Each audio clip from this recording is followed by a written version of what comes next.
The next thing I want to show you is these tabs at the bottom of our document window. And what we've got is we've got the selection tool, which basically enables you to select and make a selection of a table or a tab, that kind of thing. We've then got the hand tool, which enables us to move around our work area and our space, and we've got the zoom tool. We've then got the set magnification, so if I set, for example, to 200%, I can now zoom. I can now use the hand tool to kind of navigate around my space. Now if I go into, say, 400%, now this is only to do with viewing our document window. It's nothing to do with the website. So in other words, we haven't made our website zoom in 400%. It doesn't work like that. This is only viewing inside Dreamweaver and inside our editing environment. So it has no bearing on how our website will look inevitably. If I go back to 100%, I've now at the side here, I've got window size.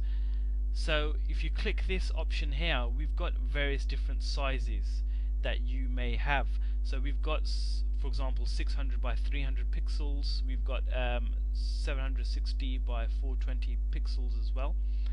And what this does is basically, if you select one of these, mine's are all grayed out at the moment, if we select one of these, this will show us what our website would look based on those pixel resolution. So in other words, if I switch to 600 by 300, this will change our space to see what our website would look like on that size. If I just go to edit sizes, you can edit the sizes in here like so. And again, that has no bearing on how the site will look. So we haven't set up our site for 690 by 411. We actually set up our website differently from our preferences panel or for our page properties. So this is basically just to test our site in what it may look like, and it's not very accurate. Again, if you want to test that, I suggest resetting your screen resolution on your computer. It's not really accurate by this tab here.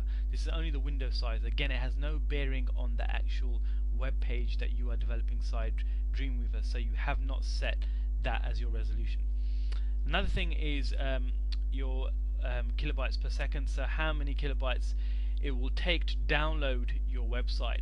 By default, it should be set to 56k kilobytes that you run. So I'll just have a check of this. Edit, we can go to preferences, and we can go to status bar, and here we go, connection speed. So you operate on a connection speed by default inside Dreamweaver on 56 kilobytes per second.